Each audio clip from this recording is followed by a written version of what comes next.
Well, everyone, it's time for us to talk about another PlayStation console this time around, and it is none other than the PlayStation 4 Slim. Now, this was one of the more interesting consoles from Sony, and I'm so happy they ended up releasing this alongside with Microsoft releasing their Xbox One S. These console revisions were some of my most favorite ones ever because they really focused in on something that was kind of an issue with the original ones. Now, the PlayStation 4, the original one, was actually beautiful. I love that console, and I think that looked much better than the original Xbox One. That looked very good. I love Sony consoles a lot, and the PlayStation 4 was a very, very good looking one too, and it still holds up and looks extremely beautiful. But with the PlayStation 4 Slim, this one is very interesting because it was so much smaller than the original PlayStation 4, but it pretty much had the same exact features with some updates as well, which was really cool. So Sony really didn't skip out on anything, and that's something that's always awesome. Now, some people nowadays don't really care about the size too much, and they're like, you know what, I just need a more powerful console. You're setting up your console at one time and moving away from it anyway, so it doesn't matter. And I'm right there too, but it's good to have the option. It's good to have a console that you can go ahead and, buy if you want a smaller one, or if you want more power, you can go and get an upgraded one too. And that's exactly what Sony did at this point, as well as, Microsoft and, other game manufacturers as well. Now, I would say the PlayStation 4 Slim is still completely worth it. I think it's amazing. But before we get too far ahead of ourselves, let's go and look at the outside of the PlayStation 4 Slim. Now, this thing looked substantially smaller than the original PlayStation 4, which, like I mentioned, was one of the best things about this console. Now, you do have, the front of this console. Well, you actually had the top, which was matte. There was not this two-tone finish anymore. It was literally just this matte, texture, which I think looked really cool. Didn't really have too many complaints about it. On the front, though, you had your disc slot, which was amazing, and you also had two USB ports as well. So you could go ahead and actually, plug in whatever you wanted to on the front, which was awesome. And that was really cool. Like I mentioned before, it's awesome having those USB ports on the front. For a lot of consoles that came out for this generation, they kind of had some weird USB port, they kind of had some weird placements of the USB ports, but now they actually went ahead and put them on the front, just like on the Xbox One S. That disc slot, though, was really important because in this generation of consoles, it seems like it's going to be one of the last consoles that pretty much have disc slots before we go all digital. And that's going to be a really big annoying thing in my opinion. And in this case, we still have that disc slot, which is really cool. So you can go ahead and buy used games if you want to and go and throw them in this console, and you can still play a huge library of games, which is amazing. So like I mentioned, one of my favorite things for sure, and I still think it's completely awesome that they did something like this even now in 2022. Well, obviously they wouldn't remove it this soon, but it could have happened. With the Xbox One S, they ended up making a version that didn't have a disc slot either. So in terms of the front, it still looks beautiful and I'm a huge fan of it. On the back, you had this interesting, type of layout, nothing crazy. You had another USB port on the back, which was cool.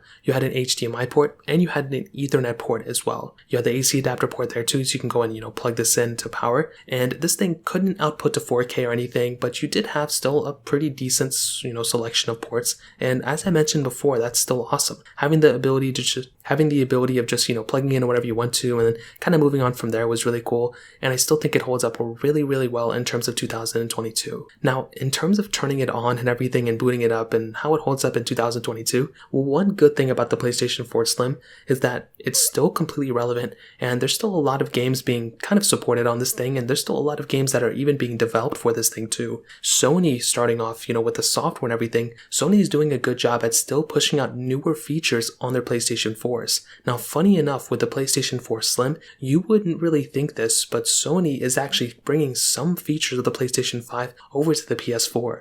And that's something I probably would have never thought to happen, but it actually is going to end up happening very, very soon. So with something like the PlayStation 4, it's getting some, chat features that came over from the PlayStation 5, and they're bringing that over to the PlayStation 4 because I think Sony knows, and, probably Xbox too, that this generation of consoles, they did such a great job at, and because of all the supply chain issues and because people can't really get their hands on the next generation of consoles, Sony knows that if they don't keep supporting and keep bringing features to the PlayStation 4s, there's probably not going to be a chance where everyone's going to get their hands on the PlayStation 5s, and game developers know that if they don't actually go ahead and, have a lot of people playing the next generation of consoles, they're probably not going to go ahead and make a ton of money, so they're probably going to keep developing games for the last generation. It's something we haven't really seen too often, and I don't really see how this, this isn't really Sony's problem, it's just kind of just what happened, so we don't really have too much of a, choice here. But what's really interesting interesting is you wouldn't really think these issues would still be happening. With consoles like the PlayStation 4 Slim, still being able to be bought in the used market very easily,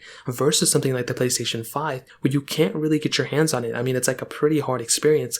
You're kind of stuck in a situation where you either keep playing your older PlayStation 4 Slim, or you try your best to buy the PlayStation 5, but you can't even buy it if you wanted to. So you don't really have an option here, which is very weird. With the PlayStation 4 Slim, the best thing about it is its availability. You can easily go and buy this thing in the used market if you wanted to, and that's one of my favorite things about this console. This one, any of the used consoles, you can go in the used market, buy it. You can probably go on Facebook Marketplace or wherever you want to, and go buy it there too. And it's a very easy process. So in my opinion, very cool to do that, and it's still a very relevant thing for sure. Now, another big thing about this console is the gaming library. I've talked about this a lot. This is one of those consoles where you have the ability of playing a wide array of console games. There have been a lot of PlayStation 3 and I think some PlayStation 2 games that have been ported over to the PlayStation 4, but also there are so many digital games that you can buy, which is amazing. But on top of that, there are so many games that you can buy in the used market because this thing has that disc slot.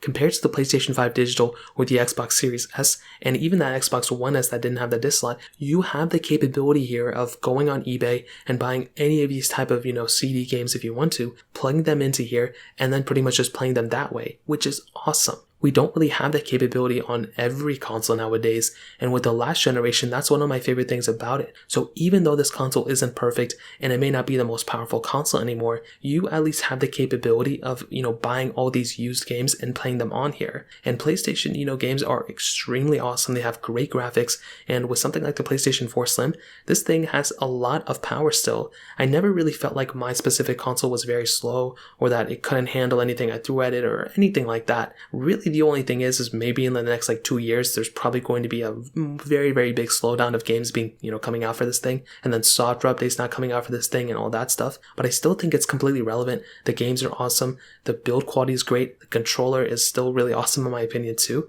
And it seems like it's really only getting better throughout time. The only time this thing is going to be irrelevant or irrelevant, whatever, is when it's not getting software updates anymore. And as of right now, it's still getting some pretty big updates. So I think as of right now, the PlayStation 4 Slim is still completely worth it in 2022, and I don't think there's really ever going to be a point where it's not worth it. And one of the more interesting things is, because the next generation of consoles, because we still haven't really been able to get it in everyone's hands who wants it, you don't really have any choice but to play these older games and these older gaming consoles, which I think is okay. But this is not an old gaming console. There are still a lot of new games that are coming out that are going to be supported on this console as well. There's still a lot of power within this console too, and it's much cheaper now. It's still really capable, and I wouldn't really see a big reason to go change from a PlayStation 4 Slim to a PlayStation 5 right now, even though we're getting ready to get into the second year of these next generation consoles being out. These older consoles are still completely worth it in my opinion. So in terms of that covers it. If you guys have any other questions or anything like that, let me know in the comment section below. Hit the like button, that would mean so much, but definitely hit that subscribe button. More importantly than everything else, I love every single one of you guys. Hopefully I'll catch you guys in the next video. Peace out till then.